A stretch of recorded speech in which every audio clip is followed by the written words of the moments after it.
사순절 두 번째 주일 예배로 나오신 성도님들을 주님의 이름으로 환영합니다. 예배를 통해서 삶이 변화되고 새로워지는 기회가 되기를 주님의 이름으로 축복합니다. 우리 함께 예배합니다. 하나님께 예배하는 사람은 영과 진리로 예배해야 합니다. 아멘.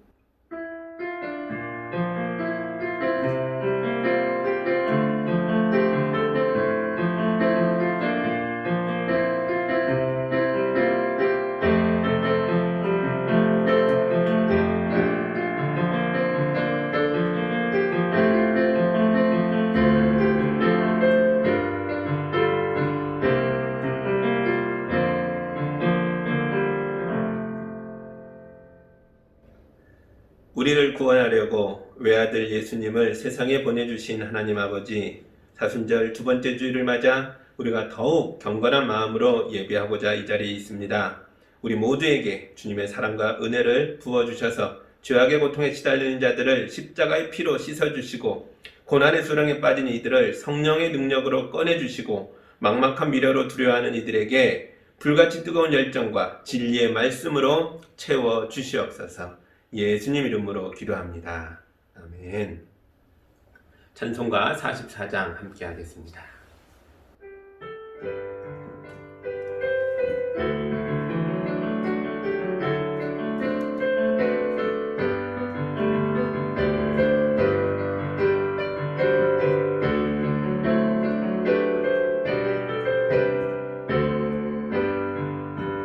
지난 일의 동안에 예수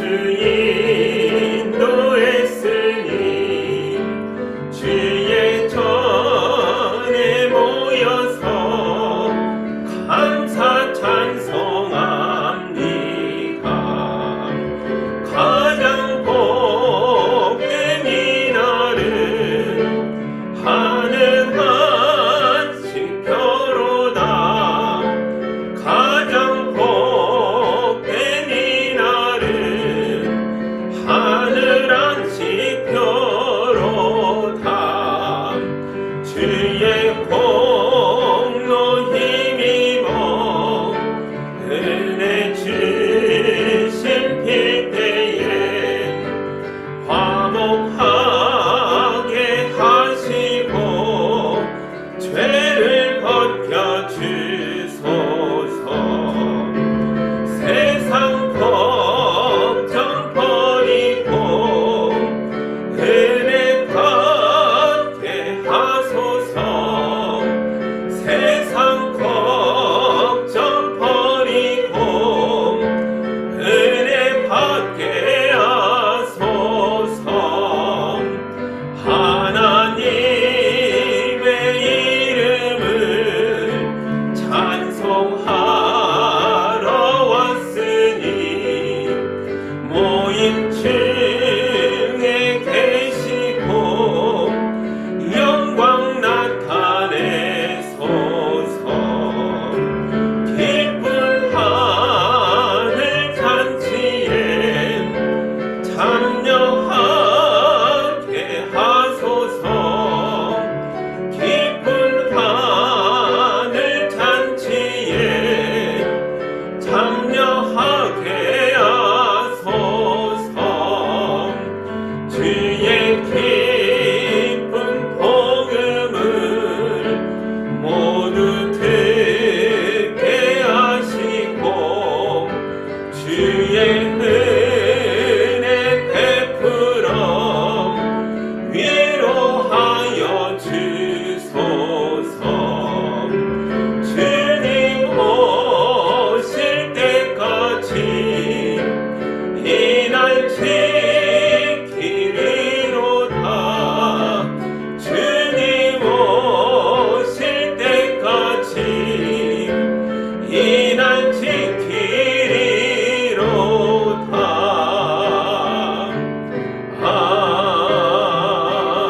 아멘.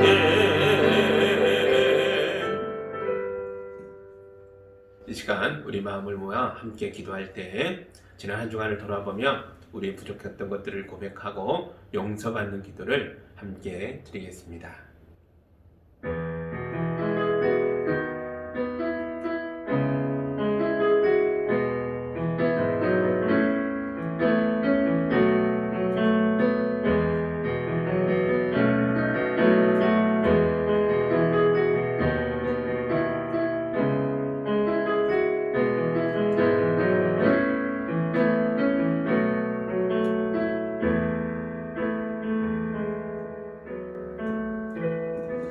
주여, 우리의 마음 깊은 곳까지 들여다보시는 하나님 앞에서 우리의 죄와 허물을 고백합니다. 교회 안에서의 모습은 우리의 진짜 모습이 아니었습니다. 가족과 이웃을 대할 때에 우리의 추한 본성이 튀어나왔습니다. 우리의 말과 행실이 누추하기만 했습니다.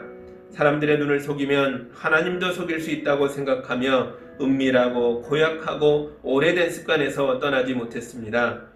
우리의 연약함과 믿음 없음을 용서하여 주옵소서. 예수님의 십자가를 붙들고 이 땅의 모든 죄악을 이기고 승리하도록 인도하여 주옵소서. 예수님 이름으로 기도하옵나이다. 아멘. 이 우리 주님의 용서와 치유와 화해의 말씀을 들으시기 바랍니다.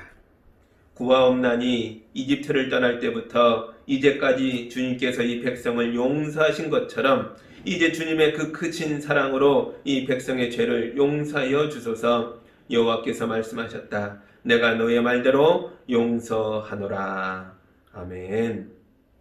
용서받은 자로서 사도신경으로 우리의 신앙을 함께 고백합니다. 나는 전능하신 아버지 하나님 천지의 창조주를 믿습니다. 나는 그의 유일하신 아들 우리 주 예수 그리스도를 믿습니다. 그는 성령으로 잉태되어 동정녀 마리아에게서 나시고 본디오 빌라도에게 고난을 받아 십자가에 못 박혀 죽으시고 장사된 지 사흘 만에 죽은 자 가운데서 다시 살아나셨으며 하늘에 오르시어 전능하신 아버지 하나님 우편에 앉아 계시다가 거기로부터 살아있는 자와 죽은 자를 심판하러 오십니다. 나는 성령을 믿으며 거룩한 공교회와 성도의 교제와 죄를 용서받는 것과 몸의 부활과 영생을 믿습니다. 아멘. 찬송가 292장 함께 하겠습니다.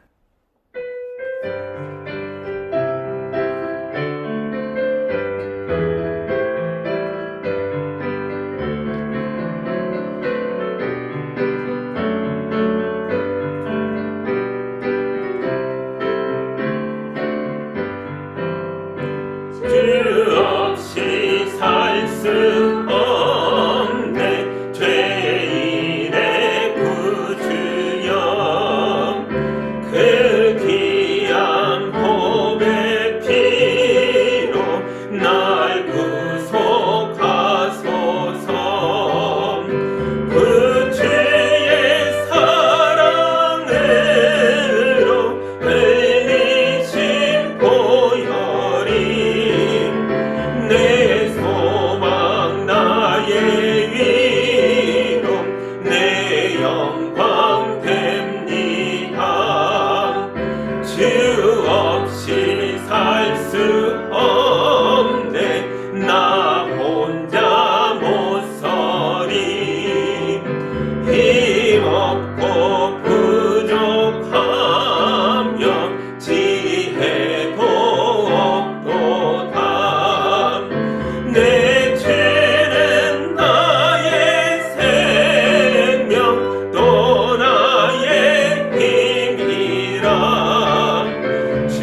기도합니다.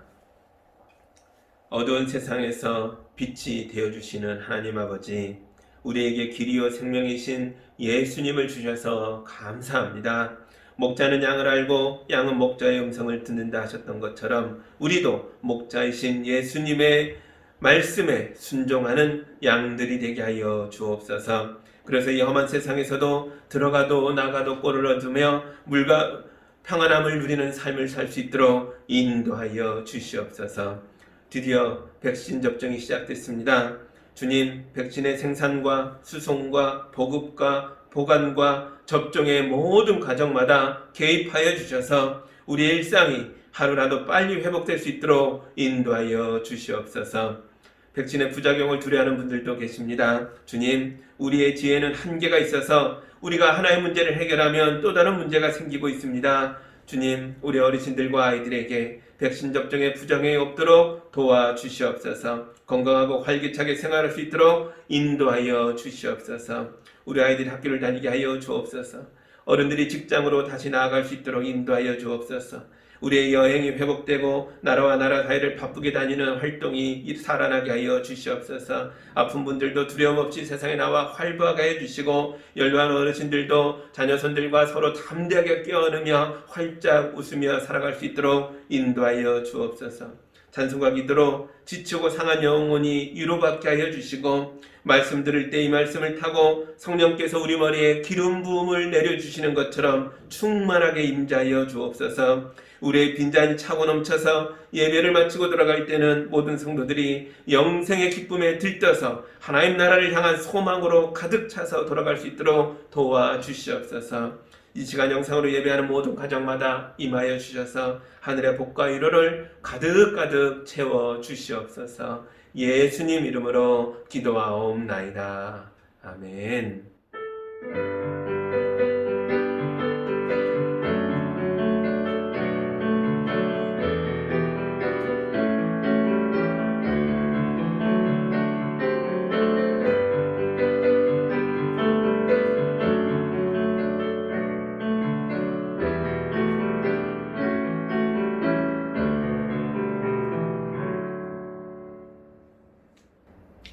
하나님의 말씀 보겠습니다. 오늘 우리에게 주시는 주님의 말씀은 요한복음 7장 14절에서 30절의 말씀입니다. 이제 하나님의 말씀을 봉독할 때 여러분도 함께 보시기 바랍니다. 명절이 중간에 접어들었을 즈음에 예수께서 성전에 올라가서 가르치셨다. 유대 사람들이 놀라서 말하였다. 이 사람은 배우지도 않았는데 어떻게 저런 학식을 갖추었을까? 예수께서 그들에게 대답하셨다. 나의 가르침은 내 것이 아니라 나를 보내신 분의 것이다. 하나님의 뜻을 따르려는 사람은 누구든지 이 가르침이 하나님에게서 난 것인지 내가 내 마음대로 말하는 것인지를 알 것이다. 자기 마음대로 말하는 사람은 자기의 영광을 구하지만 자기를 보내신 분의 영광을 구하는 사람은 진실하며 그 사람 속에는 불의가 없다. 모세가 너에게 율법을 주지 않았느냐? 그런데 너희 가운데 그 율법을 지키는 사람은 한 사람도 없다. 어찌하여 너희가 나를 죽이려고 하느냐? 우리가 대답하였다. 당신은 귀신이 들렸어. 누가 당신을 죽이려고 한다는 말이요? 예수께서 그들에게 말씀하셨다. 내가 한 가지 일을 하였는데 너희는 모두 놀라고 있다. 모세가 너희에게 할례법을 주었다. 사실 할례는 모세에게서 비롯한 것이 아니라 조상들에게서 비롯한 것이다. 이 때문에 너희는 안식일에도 사람에게 할례를 준다. 모세 율법을 어기지 않으려고 사람이 안식일에도 할례를 받는데 내가 안식일에 한 사람의 몸 전체를 성하게 해주었다고 해서 너희가 어찌하여 나에게 분개하느냐? 겉모양으로 심판하지 말고 공정한 심판을 내려라. 예루살렘 사람들 가운데서 몇 사람이 말하였다. 그들이 죽이려고 하는 이가 바로 이 사람이 아닙니까? 보십시오. 그가 드러내놓고 말하는데도 사람들이 그에게 아무 말도 못합니다. 지도자들은 정말로 이 사람을 그리스도로 알고 있는 것입니까? 우리는 이 사람이 어디에서 왔는지를 알고 있습니다. 그러나 그리스도가 오실 때에는 어디에서 오셨는지 아는 사람이 없을 것입니다.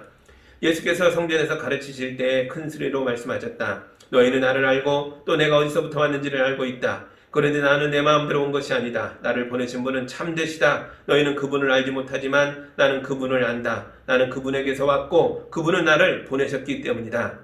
사람들이 예수를 잡으려고 하였으나 아무도 그에게 손을 대는 사람이 없었다. 그것은 그의 때가 아직 이르지 않았기 때문이다. 아멘. 잠깐 기도합니다. 하나님, 주의 말씀 읽었습니다.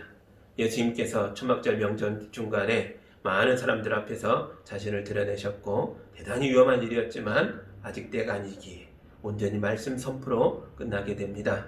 주님, 이 말씀이 우리 안에 깊이 꽂혀서 우리들 이 땅을 살아갈 때에 온전한 말씀을 가진 자, 말씀을 실행하는 자로 살 수 있도록 인도하여 주옵소서. 그래서 이 험한 세상을 승리하며 이기며 나아갈 수 있도록 인도하여 주옵소서. 예수님 이름으로 기도합니다. 아멘. 얼마 전에 교회에서 나가서 집을 가는데 중간에 과일 가게가 있어요. 그 과일 가게 앞을 지나가다가 땅콩을 파는 걸 봤어요. 그때 순간적으로 땅콩도 과일인가? 그런 생각이 들었습니다. 그때만 해도 지난 금요일이 정월대보름이라는 걸 몰랐거든요. 날짜가 어떻게 흘러가는지도 모르고 있었습니다. 정월대보름에는 호두나 땅콩이나 은행 같은 견과류를 부럼깨기라고 해서 껍데기를 깨뜨려서 먹는 그런 일을 하잖아요. 이걸 왜 합니까? 정월대보름에 이 견과류 부럼을 깨뜨려서 먹으면 1년 내내 부스럼이 안 생긴다. 이런 속설이 있죠. 우리 조상님들은 그렇게 믿었습니다. 하지만 현대인들은 이걸 안 믿잖아요. 이게 견과류와 부스럼은 아무 관계가 없다. 이거 우리는 너무 잘 알고 있죠. 그럼에도 불구하고 왜 과일 가게에서 땅콩을 팔고 있을까요? 왜냐하면 사람들이 사가니까요. 잘 팔리니까요. 정월대보름이 다가오면 땅콩, 호두, 은행 이런 게 잘 팔리니까 과일 가게지만 견과류도 넣고 파는 거죠. 미신이든 전통이든 아니면 그냥 재미이든 아무튼 오랫동안 해온 거니까 사람들이 계속 하는 겁니다. 유대인들도 초막절이면 그냥 당연히 늘 하던 대로 예루살렘의 성전 앞으로 올라갔죠. 마을 단위로도 가고 가족 단위로도 가면서 때를 이어서 갔습니다. 그래서 예루살렘에는 엄청나게 많은 사람들로 북적북적 되고 있어요. 8일간 계속되는 축제였기 때문에 예루살렘 곳곳에서 재미있는 이벤트들이 계속 벌어집니다. 그 중에 3가지가 되게 유명했죠. 첫째, 초막들이 곳곳에 세워진 것을 보는 재미가 쏠쏠했습니다. 예루살렘은 성이잖아요. 돌로 만들어져 있습니다. 그 예루살렘 안에 집들도 나무집이 아니라 돌을 쌓은 집들이 대부분이었어요. 그 성 밖의 집과 성 안의 집은 가격 차이가 10배 이상 났죠. 아무나 들어가 사는 거 아니에요. 돌로 집을 지을 만큼 재력이 있어야 거기서 살죠. 근데 초막절은 초막, 풀과 나무로 집을 지어서 거하는 기간이잖아요. 어디다 지어요? 대부분 유대인 집은 평평하니까 지붕 위에다가 초막을 만들거나 우리 식으로 하면 발코니, 베란다 같은 곳에 만들거나 아니면 집안의 작은 마당에 만들었죠. 근데 이게 볼거리가 됐어요. 사람마다 각자 다르게 만들고 여러 가지 모양 장식을 하고 마치 성탄절에 크리스마스 장식을 하는 것처럼 집주마다 다른 장식을 해놨기 때문에 그걸 구경하는 재미가 쏠쏠했어요. 그리고 골목마다 또 넓은 광장마다 큰 초막을 만들어서 순례자들도 거할 수 있도록 배려했습니다. 거기에 먹을 것도 있고요. 여러 가지 것들이 있었죠. 둘째, 축제 기간 동안 이 8일 내내 매일 아침 제사장들이 금 항아리를 메고 성전에서 나옵니다. 진짜 금 항아리예요. 그걸 메고 나와서 실로암 연못까지 행진해 가서 그 물을 떠서 성전으로 돌아와 제단에게 붓는 행사를 합니다. 이걸 매일 해요. 그럼 제사장들이 때를 지어서 금항을 메고 행진하면 무슨 일이 일어날까요? 순례자들이 그거 구경하려고 때로 구름대처럼 몰려서 길가에 서 있고 박수치고 환호하고 했겠죠. 이것도 아주 대단한 볼거리였어요. 축제마다 있는 퍼레이드 같은 행사였던 거죠. 셋째, 초막절 기간엔 성전에 큰 횃불이 타올랐어요. 성전은 여러 마당으로 구분되어 있는 거 아시죠? 그 중에 여인의 뜰, 여인의 마당이 있는데 이건 여인들만 오는 것이 아니라 여인도 올 수 있는 곳이라는 뜻이에요. 대단히 큰 마당이죠. 어린아이들과 여인들도 접근할 수 있는 큰 마당에는요. 탑이 4개가 있어요. 거의 30m 가까운 20몇 미터라는데 대단히 높은 탑이 있어요. 오늘날로 치면 아파트 7층, 8층 높이에요. 예루살렘이 산 꼭대기에 있으니까 거기에서 성전도 높은 언덕이고 거기에 아파트 7, 8층 높이의 탑이니까 얼마나 높아요. 그리고 금색으로 칠해서 반짝반짝합니다. 거기에 횃불을 밝혔어요. 탑 꼭대기에 횃불을 밝혔어요. 얼마나 찬란하게 이 불이 타올랐는지요. 멀리 지중해에서도 바다에서도 이게 보였다라는 이야기가 있어요. 4개의 횃불이, 거대한 횃불이 성전 마당을 밝히고 있습니다. 이것도 아주 큰 구경거리였겠죠. 초막과 물과 횃불, 이 3가지가 의미하는 게 뭐였을까요? 이건 이들의 조상님들이 광야 생활을 한 걸 의미하는 거예요. 하나님께서 모세를 보내서 이집트 노예들을 해방하여 이들을 인도해서 가나안 땅으로 데려가게 하셨어요. 근데 한 번에 간 게 아니죠. 광야를 통과해야 했습니다. 이집트와 가나안 사이에 있는 광야를 40년 동안 헤매다가 들어갔죠. 이 40년 광야 생활 동안 뭐 했겠어요? 어디서 잤어요? 초막. 그럼 물은 뭘까요? 물의 축제는요, 광야니까 물이 없잖아요. 광야가 물이 없는 곳, 사막과 같은 곳이잖아요. 근데 어떻게 40년을 살았어요? 물이 없다고 백성들이 슬퍼하며 원망할 때마다 하나님께서 물을 터뜨린 거예요. 바위를 깨서라도 물이 솟게 하셔서 이들을 살려주셨어요. 살려주는 은혜, 이게 물이죠. 횃불은요, 구름 기둥과 불 기둥이죠. 이스라엘 백성이 광야를 헤매는 동안 하나님의 구름 기둥, 불 기둥이 나타나서 이들의 앞길을 인도했어요. 불 기둥이 행진하면 이들도 갔고, 그 기둥이 멈추면 그 자리에 초막을 만들고 첫 텐트를 치고 거기서 머물렀죠. 하나님의 인도하심, 이게 이 횃불이 상징하고 있는 거예요. 광야 생활을 보여준 거죠. 수천 년의 세월이 흐르면서 초막에 담긴 구원과 해방과 자유의 의미가 희미해졌어요. 초막절이라는 거대한 축제가 신나고 즐겁고 재밌는 이벤트가 많은 그런 날이었는데도 뭐가 없어졌어요? 그 안에 담긴 진정한 의미들, 이건 사라졌어요. 그런데 성경에 나오는 이 올해의 초막절은 과거의 초막절과 다릅니다. 왜 달라요? 올해의 초막절은 예수님이 예루살렘에 오셨거든요. 지난주 본문에서 예수님의 동생들이 초막절에 함께 가자고 졸랐죠. 그러나 예수님은 동생들의 요청을 거절하셨습니다. 왜냐하면 아직은 자기가 죽을 때가 아니었거든요. 언젠간 예루살렘에 올라가 모든 죄인들을 구원하기 위하여 죽어야 하지만 그때가 아직은 아니에요. 근데 예루살렘 사람들은 지금 예수님을 기다리고 있어요. 환영하려는 게 아닙니다. 체포해서 재판해서 죽이려고 하는 생각으로 기다리고 있죠. 예수님 이걸 잘 알고 계셨어요. 아직 내가 죽을 때가 아니다. 언젠가 내가 가겠지. 지금은 아니야 라고 말씀하셨습니다. 그런데 올라오십니다. 왜요? 갑자기 왜 오실까요? 14절 보시죠. 명절이 중간에 접어들었을 즈음에 예수께서 성전에 올라가서 가르치셨다. 중간쯤, 순례자들이 이미 다 가 있는 그 상황에서 나중에 늦게 중간쯤 오셨어요. 갑자기 왜 오셨나는 거죠. 예루살렘 위험이 이제 사라졌나요? 그건 아니죠. 앞으로도 계속 나오겠지만 예수님을 죽이려고 하는 그런 음모들이 계속 진행 중입니다. 예수님 이걸 아시면서도 예루살렘에 오신 것은 이번 초막절에 예루살렘에 가도 죽지 않는다라는 것을 아신 거죠. 이걸 어떻게 하셨을까요? 예수님의 비법은 아주 단순합니다. 말씀과 기도와 순종이었어요. 15절과 16절 보시죠. 유대 사람들이 놀라서 말하였다. 이 사람은 배우지도 않았는데 어떻게 저런 학식을 갖추었을까? 예수께서 그들에게 대답하셨다. 나의 가르침은 내 것이 아니라 나를 보내신 분의 것이다. 아멘.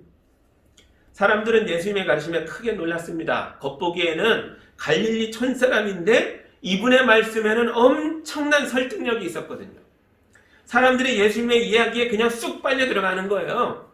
그런데 예수님이 스스로 뭐라고 밝히셨냐면 내 말은 내 것이 아니다. 내 가르침은 오직 보내신 분의 것이다 라고 설명하고 계세요.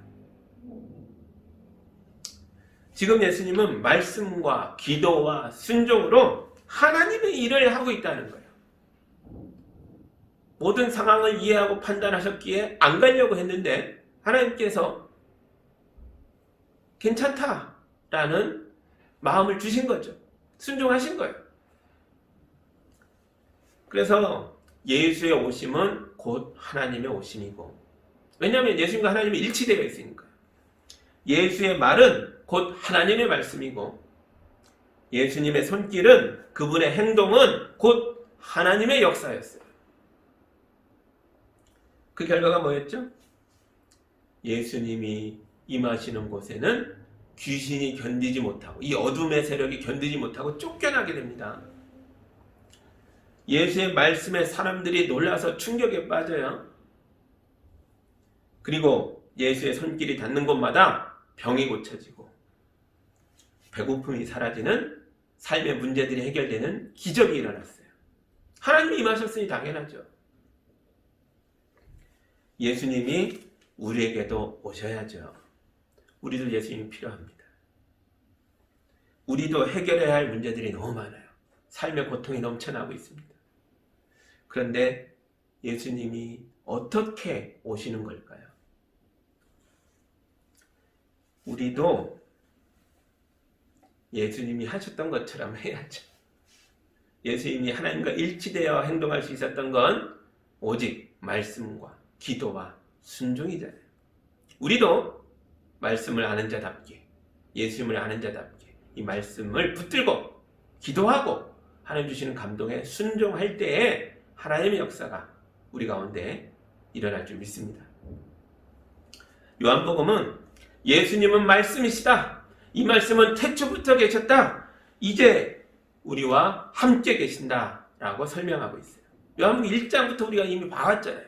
요한복음 내용의 핵심은 이거예요. 예수님은 말씀이시다. 이 말씀이신 하나님이 우리와 함께하고 있다. 우리가 이 말씀이신 예수님을 붙잡고 일어나서 이 말씀의 인도하심을 따라 걸어가면 말씀이 예수가 되셔서 우리에게 임하는 것인 줄 믿습니다. 제가 예수님의 말씀 중에서 너무 좋아하는 말씀이 하나 있어요. 한번 같이 볼게요. 요한복음 14장 12절이에요. 제가 읽어드립니다. 내가 진정으로 너에게 말한다. 나를 믿는 사람은 내가 하는 일을 그도 할 것이요 그보다 더 큰 일도 할 것이다. 그것은 내가 아버지께로 가기 때문이다. 아멘. 예수님이 뭐라고 하셨다고요? 나를 믿는 사람은 내가 하는 일을 하고 그보다 더 큰 것도 한다. 분명히 이렇게 말씀하셨어요. 그럼 우리도 예수님처럼 말할 수 있겠네요. 우리도 귀신을 내쫓을 수 있겠네요. 우리도 병을 고치고 사람들을 위로하고 배고픔을 해결할 수 있는 그런 일들을 실천할 수 있겠네요. 할 수 있죠. 그런데 왜 그동안 우리는 예수님이 하던 일들을 하지 못했던 걸까요? 왜냐하면 예수님에게 있는 말씀과 기도와 순종이 우리에겐 없었던 거죠. 18절 보시죠. 자기 마음대로 말하는 사람은 자기의 영광을 구하지만 자기를 보내신 분의 영광을 구하는 사람은 진실하며 그 사람 속에는 불의가 없다. 아멘. 여기 여러분 앞에 자기 마음대로 하려는 사람과 자기 영광만 구하는 사람, 또 이쪽에는 진실하고 불의가 없으며 하나님의 영광을 위해 충성하고 있는 사람이 있다고 생각해 보세요. 만일 여러분이 하나님이라면 자기 영광을 구하며 자기 마음대로 하는 사람과 진실하고 불의가 없으며 하나님을 바라보는 사람 사이에서 누구 편을 들겠어요? 누구를 돕겠어요? 여러분이 하나님이라면. 답은 이미 나온 거죠. 하나님은 진실하며 불의가 없으며 하나님을 바라보는 자를 도우시는 분이세요. 그분과 함께 합니다. 이제 여러분 스스로에게 물어보세요. 내가 성공하려는 이유가 뭐죠? 내가 잘 돼야 하는 이유가 뭡니까? 누가 그래요. 엄청난 호텔 뷔페에 가서 대단히 비싼 곳에 가서 느긋하게 샐러드 한 접시만 먹고 탁 던지고 나오고 싶다. 또 누구는 그럽니다. 옷가게에 가서 백화점에 가서 마음에 드는 것들이 있으면 가격표 안 보고 그냥 턱 사오는 사람이 되고 싶다. 이게 뭐죠? 우리가 생각하는 성공이란 자기 마음대로 해도 되는 삶을 뜻하는 거예요. 이걸 자유라고 생각해요. 근데 하나님은 이런 사람을 돕지 않으십니다. 이런 걸 목표로 사는 사람을 돕지 않으세요. 자기 마음대로 하는 건 성공이 아니에요. 성경이 말하는 성공은 이런 게 아닙니다. 성경은 하나님의 뜻이 이루어져서 나도 살고 남도 살리는 것이 성공이라고 말해요. 나만 잘 되고 내가 부자가 되고 내 마음대로 행할 수 있는 건 이건 성공이 아니에요. 얼마 전에 이삭 토스트 대표님이 TV에 나온 걸 봤어요. 이분이 원래는 학원 선생님이셨는데 큰 병에 걸린 남편을 간호하면서 많은 돈이 들어가니까 집안의 모든 재산이 다 사라지고 대단히 가난하게 됐어요. 힘들게 됐죠. 그래서 이분이 학원 선생 자리를 내려놓고 부업으로 토스트 장사를 시작한 거예요. 1995년 이분이 처음 가게를 열 때에 하나님 앞에서 마음속에 단단하게 결심한 게 하나 있었대요. 돈 많이 벌어야지, 성공해야지. 그게 아니에요. 이분의 결심은 이런 거였어요. 하나님, 저는 토스트가 아니라 제 양심을 파는 사람이 되겠습니다. 이게 그분의 사업을 시작할 때 결심이었어요. 빵을 하나 굽지만 정말 좋은 재료를 가지고 사람들에게 건강할 수 있도록, 그리고 속이지 않는 정직한 가격을 받는 그런 장사를 하겠습니다. 양심을 파는 사람이 되겠습니다. 이게 사업의 시작에 너무 가난해서 일을 시작하지만 그런 결심으로 시작했다는 거죠. 앞에서 읽었던 예수님의 말씀이 기억나세요? 하나님의 영광을 구하며 진실하고 불의가 없는 사람, 하나님은 이런 사람을 축복하시고 이런 사람을 통해서 자기의 능력을 드러내신다라고 말씀하세요. 지금은 이삭 토스트가 전국에 한 800여 개가 있어요. 외국에도 있습니다. 동남아에도 있고 미주 지역에도 있대요. 엄청난 성공을 거두었는데 거대 기업이 됐죠. 이렇게 성공했으니 이 김학영 대표, 이 이삭 토스트 대표님도 좀 변질되지 않았을까요? 얼마 전 TV에 나오는 모습을 보니까요, 여전히 진실하고 불의가 없고 겸손한 모습이더라고요. 그래서 하나님의 영광을 그 모습이 너무 보기 좋더라고요. 지금도요, 이 회사의 목표를 보면, 홈페이지에 들어가면 회사의 목표가 있잖아요. 이렇게 되어 있습니다. 소상공인들이, 자영업자들이 자립해서 함께 잘 사는 세상을 만드는 것, 이게 기업의 목표라고 써 있어요. 응원하게 돼요. 야, 이런 집이 잘 되면 좋겠다. TV에 나오니까 이게 진짜냐 이래가지고 사람들이 의심스러워 했는데, 그런 사람이 얼마나 있겠어 이러는데, 그 가맹점주 한 분이 최근에 글을 하나 올렸더라고요. 이삭 토스트의 진실, 진면목 이래갖고 올렸는데요, 더 엄청난, 더 좋은 이야기들을 많이 써놓으셨어요. 아무리 싸게 공급하는 집보다도 이삭 토스트 본사가 공급하는 게 더 질이 좋고 싸더라는 거예요. 매장 인테리어 비용을 본사가 다 해주면서 정말 돈을 안 받는데요. 가맹비요? 한 달에 10만 원 받는데요. 무섭지 않아요? 어쨌든 그렇습니다. 여러분, 우리 인생의 목표를 점검하면서 우리의 인생의 방향을 똑바로 잡아야 합니다. 우리는 하나님의 영광을 구하며 진실하고 불의가 없는 사람이 되려고 애를 써야 합니다. 그래야 우리 하나님도 안심하고 우리를 도울 수 있어요. 우리 인생의 어둠을 물쳐주고 죄악을 끊어내고 병을 고치고 모든 배고픔을 해결하는 하나님의 능력이 우리 가운데 나타나야 합니다. 우리가 우리 일을 똑바로 하면 하나님도 하나님의 일을 똑바로 행하시기 시작하세요. 못해서 안 하시는 게 아니죠. 바다에서는 등대가 이걸 하죠. 시커먼 바다 한가운데서 길을 잃고 있는 배를 향해 반짝반짝 빛나는 등대가 불을 비춰서 방향을 알려줍니다. 그래서 침몰하던 배에서 낙심하던 사람들이 용기를 내서, 힘을 내서 가야 할 길을 갑니다. 이 하나님의 말씀이 등대가 돼주는 거예요. 이 말씀이 우리가 나가야 할 방향을 보여줍니다. 우리가 이 말씀을 붙잡고 간절히 기도하면서 인생에 닥쳐오는 파도에 맞서 싸우면 하나님께서도 하나님의 일을 하셔서 우리를 소원의 항구로 인도하여 주시는 줄 믿습니다. 시편 107편에 있는 말씀을 읽어드릴게요. 그들이 고난 가운데서 주님께 부르짖을 때에 그들을 곤경에서 벗어나게 해주신다. 폭풍이 잠잠해지고 물결도 잔잔해진다. 사방이 조용해지니 모두들 기뻐하고 주님은 그들이 바라는 항구로 그들을 인도하여 주신다. 아멘. 광야에도 등대가 있었죠. 물론 구름기둥과 불기둥도 눈에 보이는 등대였지만 이것보다 더 찬란하게 빛나는 등대가 그들 속에 있었습니다. 바로 모세를 통해서 주신 율법, 하나님의 말씀이에요. 율법은 이집트의 노예들이 가나안에 들어가서 자유인이 되어 살려면 어떤 목표를 가지고 어떤 인생을 살아야 하는가라는 걸 밝혀놓은 것이에요. 그걸 가르쳐주는 말씀이에요.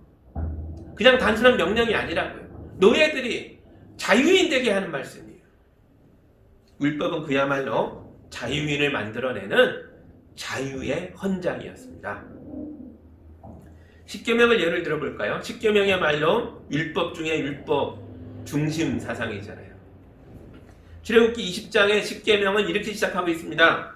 이 모든 말씀은 하나님이 하신 말씀이다. 나는 너희를 이집트 땅 종살이 하던 집에서 이끌어낸 주 너희의 하나님이다. 너희는 내 앞에서 다른 신들을 섬기지 못한다. 아멘. 서원은 나는 너희를 종살이해서 자유인을 만드는 하나님이다. 이게 서원이에요. 이것으로 시작해요. 첫 번째 계명은 그래서 너희에겐 신은 나밖에 없다. 이거로 시작하는 거예요. 다른 것에 현혹되지 말라는 거예요. 세상의 소리에 귀 기울이지 말라는 거예요. 세상이 말하는 성공이 아니라 말씀에 귀를 기울여라. 이게 자유인의 첫 번째 규칙이에요. 말씀을 내 인생의 중심에 두고 하나님 붙잡고 살아가라는 거예요.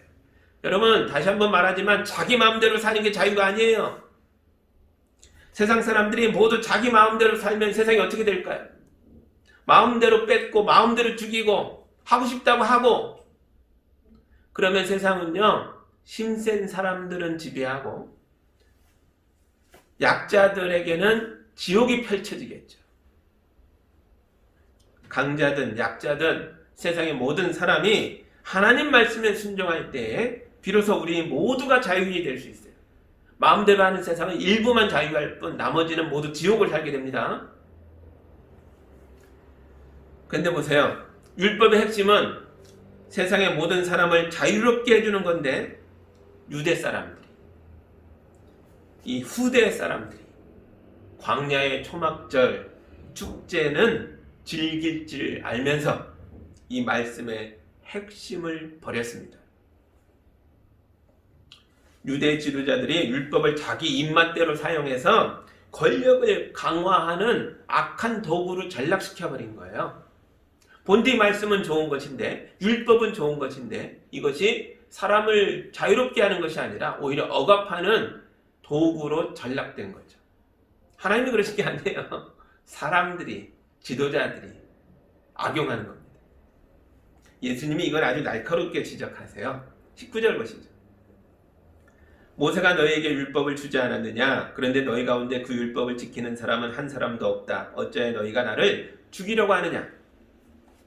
10계명에는 분명히 살인하지 말라라는 계명이 있죠. 그럼에도 불구하고 지금 율법의 수호자들이라는 작자들이 예수님을 죽이려고 합니다. 그래서 예수님이 너희는 율법을 가졌는데도 어찌하여 나를 죽이려고 하느냐? 율법을 지키지 않는구나 라고 지적하시는 거예요. 여러분, 율법을 지킨다는 건 말씀을 실천한다는 거죠. 성경을 품에 품고 있는 것만으로는 아무 일도 일어나지 않습니다. 교회 와서 말씀을 잘 들어도 그것만으로는 여전히 부족하다고요. 그럼 어떻게 해야 합니까? 하나라도 이 말씀이 우리 인생길을 밝혀주는 등대가 되도록 실천해야죠. 순종해야죠.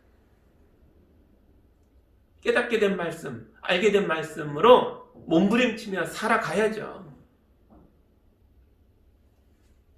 광야에서 이집트의 노예들은 말씀이 인도하는 길을 걸었기 때문에 그래서 그들은 살았습니다. 40년 생활 동안에도 살아남아요. 마침내 광야를 통과하여 그토록 원했던 목적지인 가나안에 도착합니다. 그건 어떤 곳이었어요?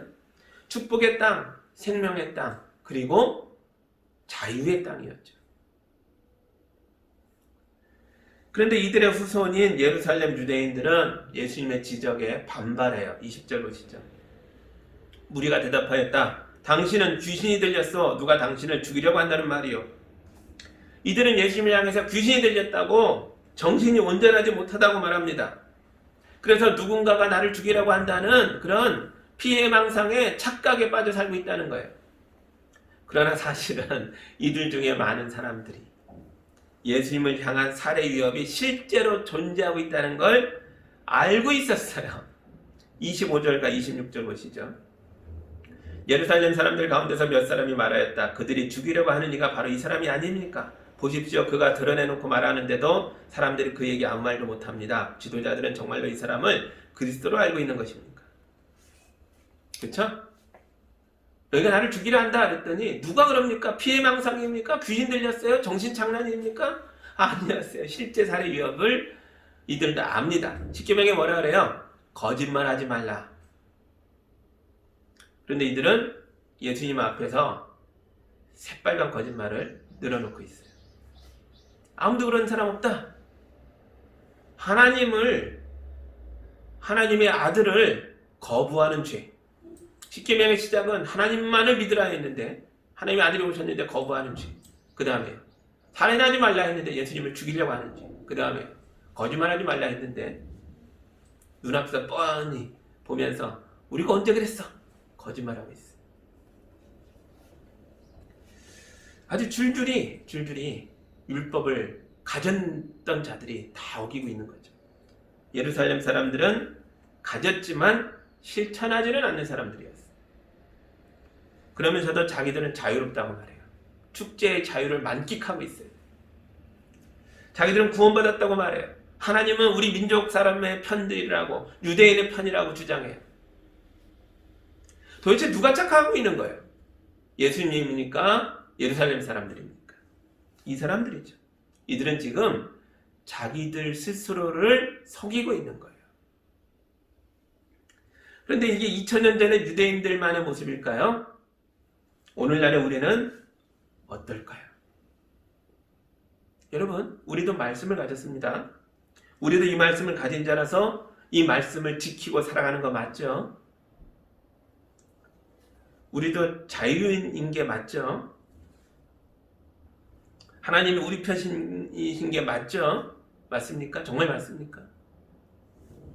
혹시 우리도 스스로를 속이고 있는 건 아닙니까? 예수님은 하나님께 순종하셨기 때문에 자기 확신이 있었어요. 29절 보시죠. 나는 그분을 안다. 나는 그분에게서 왔고 그분은 나를 보내셨기 때문이다. 엄청난 확신을 갖고 계세요. 어떻게 이래요? 말씀을 알고 기도하시며 그 말씀에 순종하고 있기에 이런 확신이 생기는 거예요. 하나님을 아는 사람은 자기 자신도 똑바로 합니다. 우리가 흔들리는 발판에 선 것처럼 확신이 없고 불안한 인생을 살고 있다면 그건 우리 미래가 불투명해서가 아니라 사실은 우리가 하나님을 잘 모르기 때문이에요. 하나님을 똑바로 아는 사람은 자기의 미래를 두고 불안해하지 않습니다. 이 말씀이 우리 인생의 등대니까요. 이 말씀이 우리가 어디를 향해 가야 하는지를 안내하고 있으니까요. 우리 길을 보여주고 있기에 우리가 그 길을 똑바로만 따라가면 우리는 마침내 하나님의 나라, 자유의 땅에 도착할 것을 알기 때문이에요.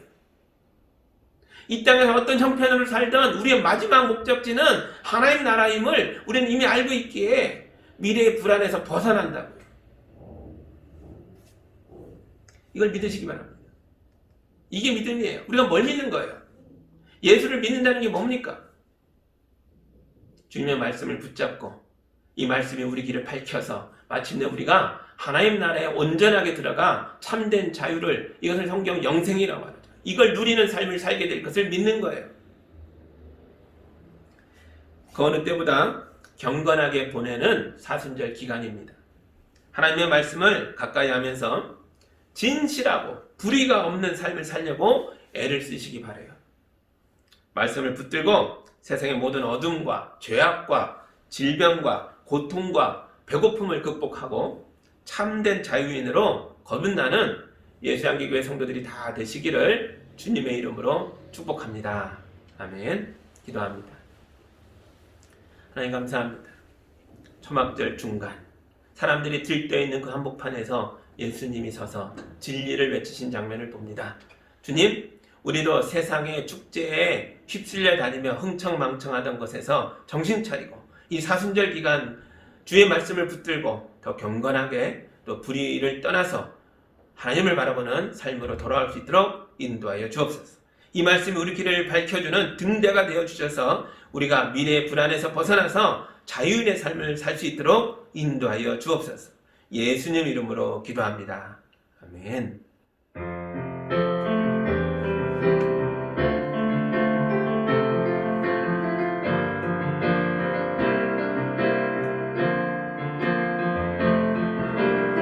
사랑의 나눔 있는 곳에 하나님께서 계시도다.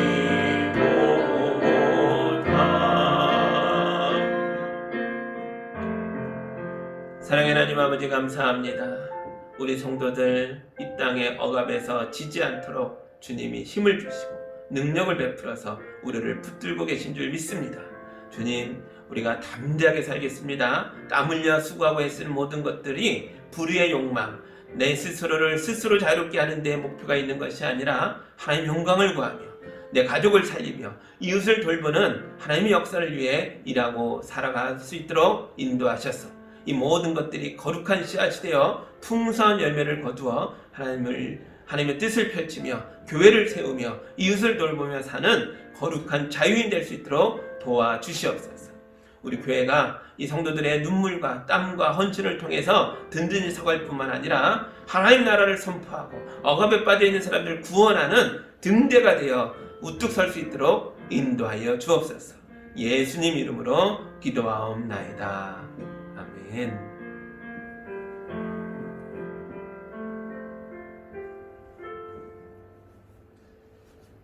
사순절 기간이 계속되고 있습니다. 7주간 동안 진행되는 사순절 기간 동안 주신 말씀 붙잡고 자신을 잘 돌아보며 세상으로부터 풀려나는 참된 자유를 누리는 기간이 되기를 주님의 이름으로 축복합니다. 아멘. 다음 주는요 3월 첫 주일이자 또한 우리 교회의 창립 15주년이 되는 기념주일이기도 합니다. 여러분 기쁨으로 영상으로든 또 오셔서든 예배에 참여해 주시고요. 그리고 다음 주일 예배 마치고 나서 잠깐이지만 그동안 못했던 공동의회를 하려고 합니다. 여러분 잠시 시간을 내셔서 지난 한 해의 우리 교회의 살림살이와 또 올해의 목표들 이런 것들을 나누는 시간을 갖기를 바랍니다. 감사합니다. 다 함께 결단의 찬양으로 충만 힘있게 부르고요. 또 한 주간을 주님의 뜻대로 힘차게 살아냅니다.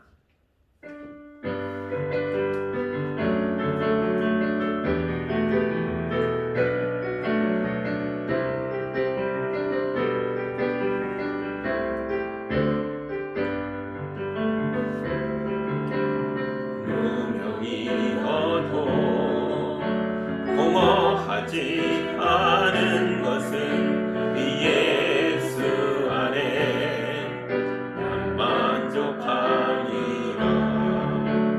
가난하여도 부족하지 않은 것은 예수 안에 오직 나는 부요함이라. 고난 중에도 견뎌낼 수 있는 것은 주의 계획 있기 때문이라. 실패하여도 이런 예수 안에 오직 나는 승리함이라. 난 예수로 예수로 충만하네. 난 예수로 충만하네. 난 예수로 충만하네. 영원한 왕 내 안에 살아 계시네.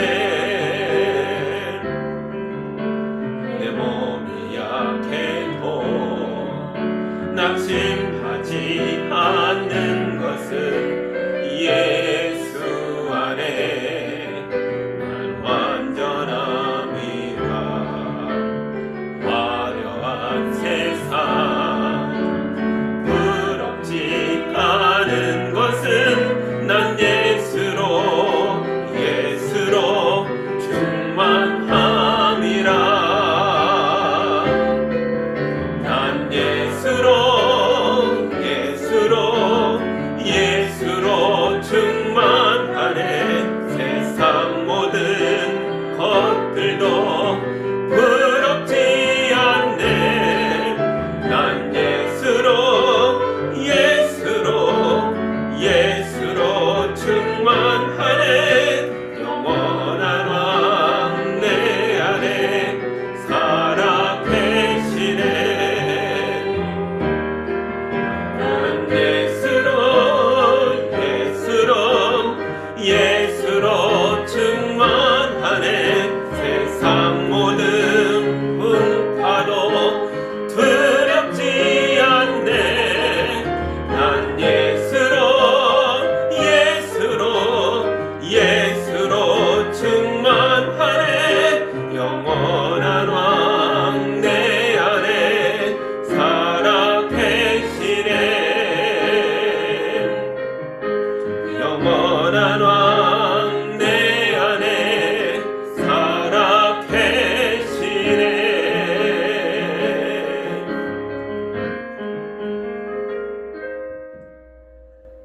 이제는 우리에게 삶의 참된 모범이 되어 주시며 어떻게 살아야 할까를 길을 안내하시는 인생의 등대 되어 주시는 예수 그리스도의 은혜와 그 아들을 내어놓으신 우리 하나님의 크신 사랑하심과 예수님 붙잡고 믿고 담대하게 걸을 수 있도록 능력을 베풀어 주시는 성령님의 교통하심이 말씀에 아멘하고 사순절 새로운 삶으로 나아가겠다고 말씀을 따르겠다고 몸부림치는 삶을 선택하고 담대하게 첫발을 떼는 성도들 위해, 성도들이 살아내는 삶의 모든 터전 위에, 아름답게 가꾸어야 할 가정 위에 이제부터 영까지 함께하기를 간절히 축원하옵나이다.